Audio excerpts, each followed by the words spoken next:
Avoiding intellectual imperialism. I think of STARS Foundation as a perfect example of organic design.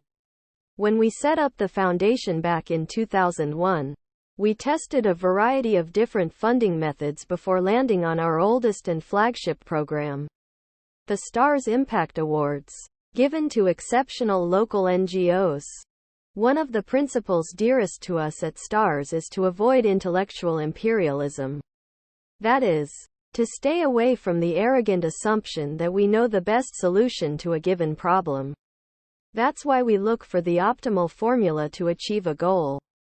We could have set up offices in Africa or other places around the world to try to help disadvantaged children, but that approach would not have been the most effective. Failing on a chicken farm because we assumed we knew it all is one thing, but, as history has too often shown, applying "we know what's best for you" intellectual imperialism can wreak incredible damage on whole countries. Instead, we chose to support local NGOs that already know their local populations best, those closest to the need. Those who know the issues and the people most affected are best equipped to design solutions.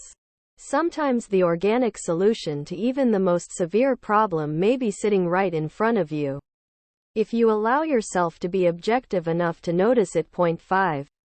Ethiopia provides a great example of a local problem that needed a local solution, and that is using an organically designed approach to solve it.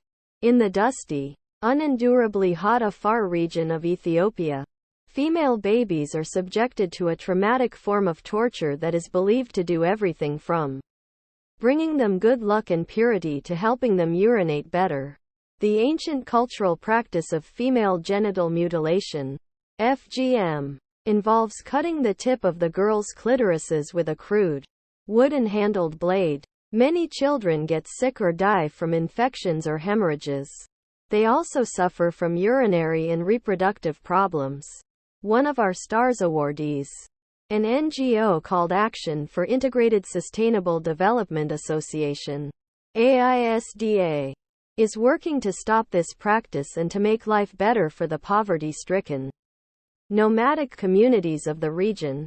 Native Afaris Masrisha Yawaz, Masrisha Andarj, Hussein Ahmed, and their team of 23 people do this by listening very carefully, speaking the native language, doing everything they can to help alleviate problems like lack of access to water, and generally working to gain the community's trust. They find the people who don't cut their daughters and support them in amplifying the message.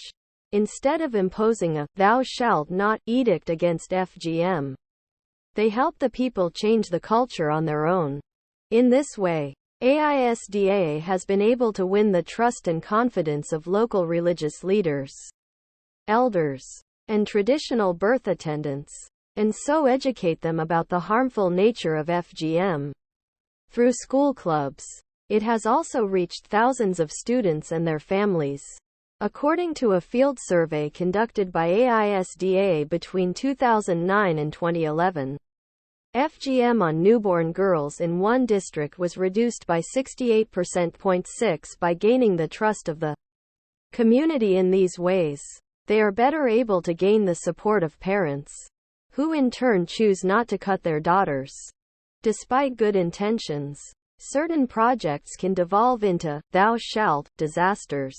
According to former International Monetary Fund, IMF, Director Horst Kohler, there will be no good future for the rich if there is no prospect for a better future for the poor. However, those nice words notwithstanding, some IMF policies have left the rich decidedly better off and the poor far more battered.